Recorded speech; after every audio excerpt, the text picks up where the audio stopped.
More than 150 people were arrested by police in London over the weekend during a Save Our Rights and UK anti-lockdown protest in what the Met Police said had been a challenging day for its officers. They said the arrests were for a range of offences, including breaching coronavirus restrictions, assaulting a police officer and illegal drugs.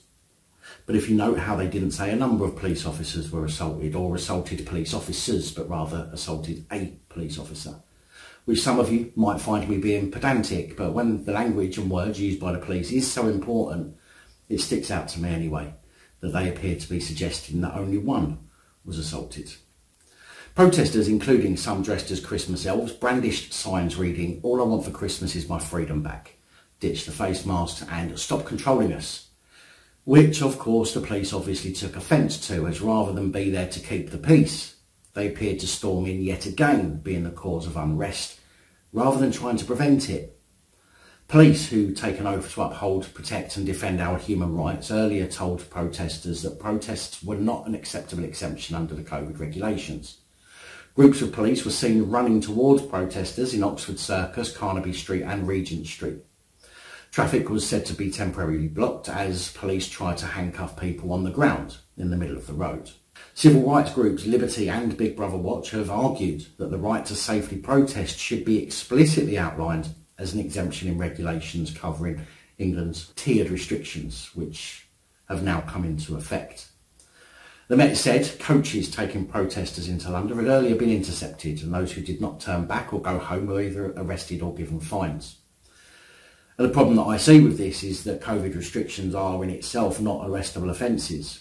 The offences, from my understanding, comes from failing to give your details in order to avoid a fine or a fixed penalty notice. So threats of arrest for non-recordable offences should be unlawful, as should the act of making arrests for anything other than failing to give details for a fixed penalty notice.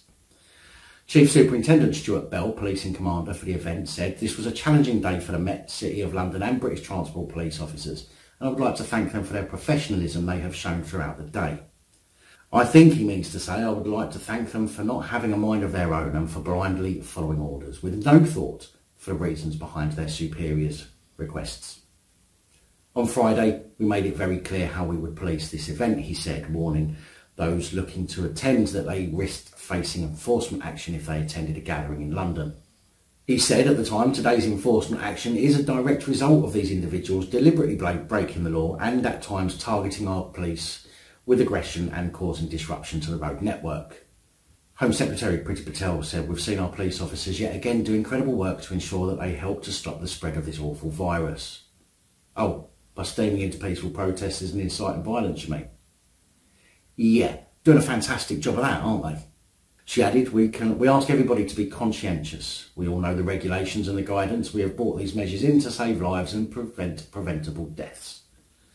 Most deaths could be preventable, Priti. For example, the deaths of potentially thousands of people over the coming years from illnesses that they've not been able to get diagnosed or treated because some people are dying from a flu virus, which happens every single year.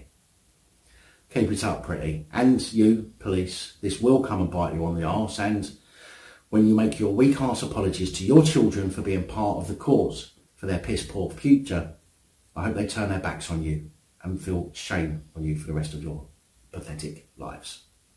Big thank you to channel supporters, especially these guys. Your support is truly appreciated. Don't forget to like, share, comment and subscribe if you haven't already. Let me know your thoughts, as I know many of you will, and until next time, stay safe, look after each other, film the police and other officials.